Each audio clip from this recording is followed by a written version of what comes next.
Hello and welcome again to Diya academy YouTube channel. I know आप सब लोग भी इंतजार कर रहे थे इस बात का, आज के लेक्चर का, क्योंकि हम सब लोग यहाँ पर क्या चीज शुरू कर चुके हैं, MCQ of Julius scissor for class 10th ICSE, right. और कल तक हम लोगों ने जो चीज समझा था वो था एक्ट थर्ड सीन फर्स्ट का हाफ पार्ट, ठीक है, हम लोगों ने समझा भी था और उसके अलावा हम लोगों ने क्वेश्चंस भी एमसीक्यू के क्वेश्चंस देखे थे। आज इसके आगे चीजें हम लोग पढ़ रहे हैं। और एक बहुत इंपॉर्टेंट बात है, जिन्होंने नहीं देखा है इससे पहले कि उससे पहले वो उसको देख ले, फिर वापस आए यहाँ पर। हम लोगों ने जो चीज कल तक देखा था वो ये देखा था कि what are Caesar's last words before he is assassinated. Caesar का आखिरी वर्ड क्या होता है उसके असैसिनेशन से पहले। आप सबको मालूम भी है और आप सबको याद भी है, वो क्या है, ए टू रूट ए, यानी बड़ी हिस्टोरिकल लाइन है। आप लोग कहोगे कि अरे सर ये तो बहुत ही इजी है। अगर इजी है तो इसका मतलब आप लोगों को बहुत अच्छे से चीजें आती हैं, right? Of course, you are going to get few questions very easy, and of course, the questions are going to be that easy, which you already know, right? Okay, fine. Next question: why do the conspirators assassinate Caesar? Very important, है ना? Conspirators क्यों assassinate करना चाहते हैं? Please आप लोग murder word मत लिखिएगा, assassination वर्ड लिखिएगा। Conspirators क्यों assassinate करना चाहते थे? देखिए, सबका मकसद अलग अलग था। बाकी सब लोग क्या कर रहे थे? जलते थे किससे? They were, है ना? They were envious of whom? Of Caesar, except Brutus। Brutus किस वजह से मारा था? For the sake of Rome. लेकिन उन सब ने ये बताया, यानी आपस में ये वो किया कि to prevent him from becoming a tyrant. Caesar को रोकने के लिए, किस चीज से रोकने के लिए कि अगर वो राजा बन जाएगा तो वो टायरेंट बन जाएगा। रेफर कौन सी सीन में ये बात थी? एक्ट 2 सीन फर्स्ट में ना ब्रूटस ये सोच रहा होता है इन इस सोलिलोक की स्पीच, ठीक है ना। चलिए आइए, उसके बाद हम लोगों ने क्या चीज देखा वहां पर, हाँ, कुछ इससे रिलेटेड बातें जो थी वो ये था कि चारों तरफ बड़ा शोर मच जाता है, बहुत ज्यादा प्रॉब्लम शुरू हो जाती है। यानी देखिए, ब्रूटस जैसा इंसान और बाकी सारे सीनेटर्स, उन्होंने जूलियस सीजर जैसा पॉपुलर इंसान को मार दिया। थी ना ये बड़ी बात, है ना? चारों तरफ केओस था। अब ब्रूटस ये बात कहता है कि अब हम लोग को नहीं पता कि हम लोग यहां से जिंदा बचेंगे या मर जाएंगे। ये बात स्किप कर जाते हैं स्टूडेंट्स, उनको ये बात समझ में नहीं आती। देखिए, आप समझिए, अभी ब्रूटस ने किसको मारा? जूलियस सीजर को। Brutus and the rest. मैं बार बार ब्रूटस इसलिए कह रहा हूं कि लोगों की खास नजर किस पर थी? अब ब्रूटस पे थी। ब्रूटस जैसा इंसान कैसे सीजर को मार सकता है, जो कि उसका इतना करीबी दोस्त था और इतना इंपॉर्टेंट, इतना पैट्रियोटिक इंसान था, वो कैसे सीजर को मार सकता है? तो ब्रूटस के ऊपर सबकी नजर थी, ठीक है। तो अब अगर ब्रूटस लोग जस्टिफाई कर देंगे कि हाँ, उन्होंने सीजर को इस वजह से मारा था और उनका जस्टिफिकेशन राइट होगा, ठीक है, तो वो लोग क्या हो जाएगा? बच जाएंगे। और अगर नहीं ऐसा होता है तो फिर उन पर ट्रायल होगा, ठीक है। They will bring to the trial, ठीक है। बात समझ में आ रही है ना? ये मैं बता पा रहा हूं ना, आया हूं, ठीक है। They will be brought to the trial. चलिए, हाँ, मैं कुछ बता रहा था आपसे। वो क्या बता रहा था कि ये चीज हो रहा है। तो ब्रूटस के दिमाग में ये बातें चल रही थी कि मतलब अब हम लोग का क्या चीज होगा। वहीं पर अब कैसियस ये बात कहता है और बड़े अच्छे अंदाज में ये बात कहता है। थोड़ा सा एब्सर्ड उसका लॉजिक है, लेकिन इंपॉर्टेंट क्वेश्चन यहां बनता है कि कैसियस किस तरह से जूलियस सीजर के मर्डर को जस्टिफाई करता है। कैसियस किस तरह से जूलियस सीजर के मर्डर को जस्टिफाई करता है? वो कहता है, अगर जूलियस सीजर और 20 साल तक जिंदा रहता तो वो क्या होता? वो और इस उलझन में होता कि मैं कब मरूंगा।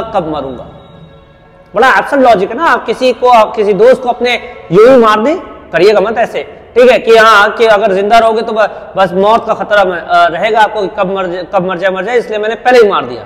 तो Cassius is justifying his act by saying that we have killed Caesar for his own sake, कि जितना वो ज्यादा जिंदा रहता उतना जो है, उतना वो क्या होता?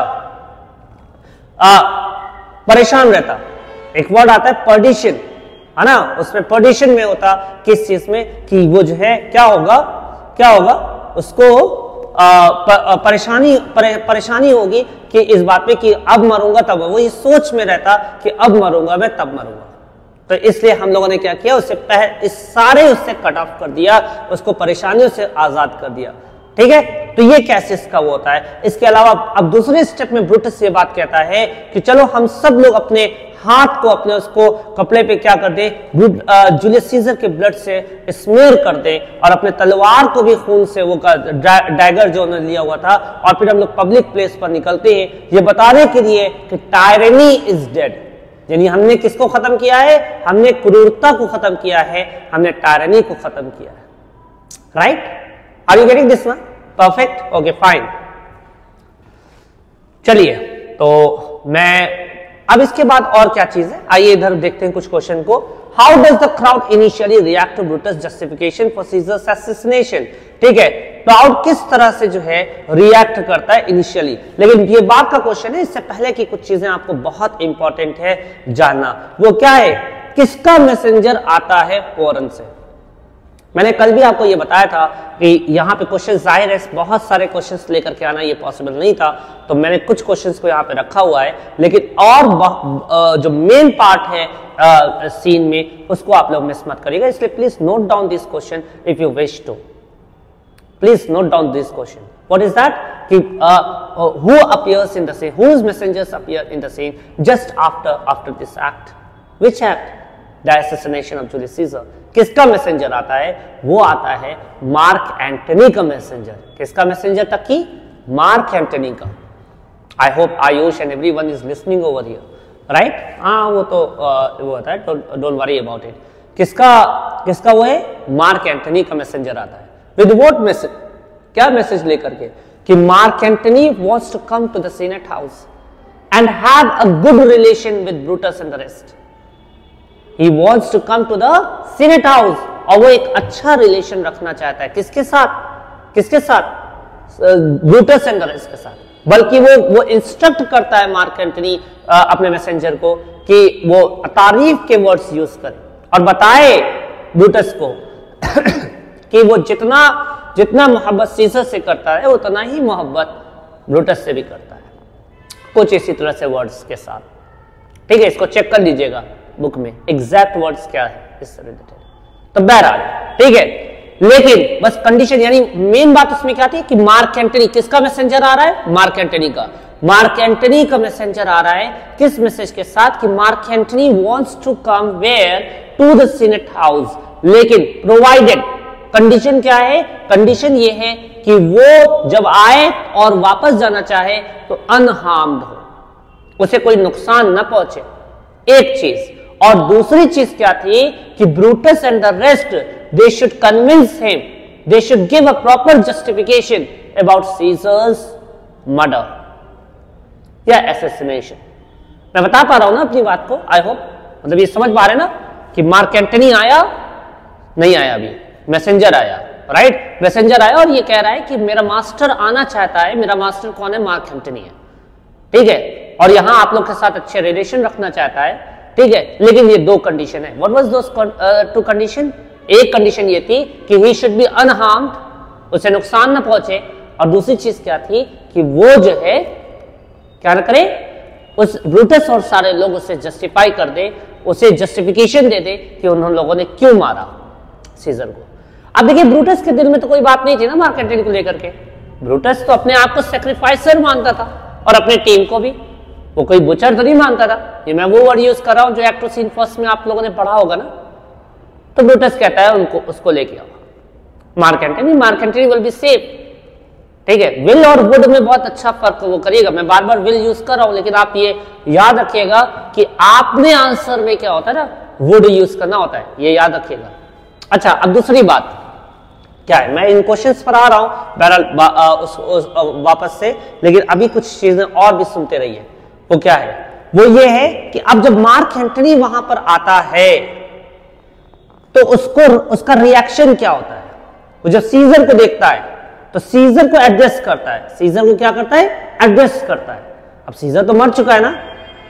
अब आपको मैं बता दूं क्या कि जब किसी किसी डेड पर्सन को आप इस तरह से एड्रेस कर रहे हो जैसे वो जिंदा हो, तो उसे बोलते हैं फिगर ऑफ स्पीच एपोस्ट्रोफे। क्या? Apostrophe. Do remember this word. तो मार्क एंटनी जो है वो सीजर को रेफर करता है thou bleeding piece of earth. क्या? Thou bleeding piece of earth. अब ये ब्लीडिंग पीस ऑफ अर्थ क्यों कहा गया, इसको जरूर मुझे कमेंट में बताएंगे। क्यों कहा है सीजर को bleeding piece of earth? Please समझिएगा इस बात को। Thou bleeding piece of earth. Clear है ना ये बात? अब वो ये बात बोलता है कि तुमने इतने सारे वॉर जीते, तुमने ये काम किए, बहुत सारा नहीं बोलता है लेकिन बहरहाल तुमने बहुत अच्छे काम किए। मैं एग्जैक्ट वर्ड नहीं बोल रहा हूं यहां पे, लेकिन ये कि तुमने ये सारे काम किए, क्या तुम्हारा कोई भी चीज तुम्हें फायदा नहीं पहुंचा सकी? कोई भी चीज तुम्हें जो है क्या बचा नहीं पाई? नहीं बचा पाई तो तुम यू लेटर। और वो कहां गिरा था? पॉम्पे के बेस पे गिरा हुआ था। सोचिए, पॉम्पे का स्टैचू था ना वो, उसके बेस पे गिरा हुआ था वो। ये बात है। एनीवे, अब वो जब ब्रूटस के तरफ मोड़ता है और सारे लोगों की तरफ, तो कहता है वो विश क्या जाहिर करता है। बहुत इंपॉर्टेंट ये सारी बात है। ये एमसीक्यू के भी फॉर्म में आ सकते हैं, लॉन्ग आंसर्स के भी फॉर्म में आ सकते हैं। वो ये बोलता है, क्या बोलता है? ये सिर्फ छोटी सी बात कि अगर तुम लोग मुझे मारना चाहते हो तो अभी ही मार दो। क्यों? इससे बेहतर वक्त और इससे बेहतर जगह मुझे नहीं मिलेगी मरने की कि मैं सीजर के बगल में लेटूं मरा हुआ। 1000 साल भी मैं जिंदा रहूंगा तो मुझे इससे बेहतर वक्त और नहीं मिलेगा। एनीवे, ब्रूटस कहता है कि आपको अभी हम लोग जो है भले ही एक बुचर इंसान, वो ब्रूटल इंसान दिख रहे होंगे, यानी बहुत ही भयानक इंसान दिख रहे होंगे क्योंकि हमारा एक्ट ऐसा दिख रहा है, लेकिन एक बार जब मैं लोगों को शांत करा दूं, एक बार जब मैं लोगों को समझा दूं, फिर वापस से जो है जब मैं आपसे बताऊंगा, तो अगर आप सीजर के बेटे भी होते ना तो भी आप जो है आप कहते हैं कि बिल्कुल सही काम किया आपने। अब मार्क एंटनी कुछ विश जाहिर करता है ब्रूटस से। कहता है कि मुझे इजाजत मिले कि मैं सीजर की बॉडी को मार्केट प्लेस पे लेकर जा करके मैं क्या करूं, मैं उसके तारीफ में फ्यूनरल स्पीच कहूं। इनके यहाँ क्रिश्चियंस के यहाँ यूलॉजी होती है, ठीक है, फ्यूनरल स्पीच शुड बी, है ना। फिर वो बोलना चाहता था। कैसियस अब यहां पे बड़ा इंपॉर्टेंट रोल, कैसियस मना करता है ब्रूटस को कि मत इजाजत दीजिए, लेकिन क्या ब्रूटस मानता है? नहीं। ब्रूटस कुछ कंडीशन लगा देता है। वो कंडीशन क्या है? वो कंडीशन ये है, कहता है कि मैं जिस पल्पिट से, व्हाट इज पल्पिट? एक रेज्ड प्लेटफॉर्म, जिस पल्पिट से मैं बोलूंगा उसी पल्पिट से तुम्हें बोलना होगा, और पहले मैं बोलूंगा फिर तुम बोलोगे। कौन तुम? Mark Antony. और तीसरा, तुम जितनी भी तारीफ करना चाहो सीजर की करो, लेकिन हम लोगों की बुराई में कोई बात नहीं। You people are not going to use any ill words against us. ये 3 कंडीशन वो रखता है बड़े बड़े उसके साथ। मार्क एंटनी मान लेता है। बहरहाल अब इसके बाद दूसरा मैसेंजर आता है। ये लोग तो चले गए वहां से। दूसरा मैसेंजर किसका है? Octavius Caesar. ये ऑक्टेवियस सीजर कौन है, ठीक है, और किसके कहने पर आया है, ये आप मुझे बताएंगे। ऑक्टेवियस सीजर कौन है और किसके कहने पे वहां पे आ रहा था? मैसेंजर आता है अभी फिलहाल ऑक्टेवियस सीजर का। ये बताता है कि ऑक्टेवियस सीजर रास्ते में है। कितने लीग्स दूर है? 7 लीग्स दूर है। बड़ा इंपॉर्टेंट क्वेश्चन में एमसीक्यू के लिए बनेगा। वो कितने लीग्स दूर है? वो 7 लीग्स दूर है। और लास्ट में अब क्या होता है? मार्क एंटनी बोलता है सिर्फ इतनी छोटी सी बात कि उसी मैसेंजर से कि तुम वापस जाओ और ऑक्टेवियस को रोके रखो कि जब तक मैं ना कहूं तब तक वो ना आए। मैं मार्केट प्लेस पे जाऊंगा सीजर की बॉडी को लेकर के और देखता हूं वहां पे लोगों को अगर मोल्ड कर सकूंगा तो आई वुड डू दैट। फिर मैं बताऊंगा कि उसे आना है कि नहीं आना है। उससे पहले एक बहुत ही इंपॉर्टेंट चीज थी जो मैं मिस कर गया, लेकिन मुझे बताना चाहिए। मार्क एंटनी जो प्रोफेसी करता है on the behalf of Caesar's wound, Caesar के जख्म को बोलता है कि ये जख्म गूंगे हैं, ये डम हैं, ठीक है, और ये मेरी जबान से प्रोफेसी कर रहे हैं कि अब रोम में क्या होगा, तबाही मचेगी, सिविल वॉर होगी, इतना ज्यादा डिस्ट्रक्शन होगा, it will bring such destruction that even if a mother will find her own son into pieces would be laughing, और not laughing actually, would be smiling. अगर एक मां अपने बच्चे को पीसेस नहीं पाएगी ना तो भी स्माइल कर रही होगी।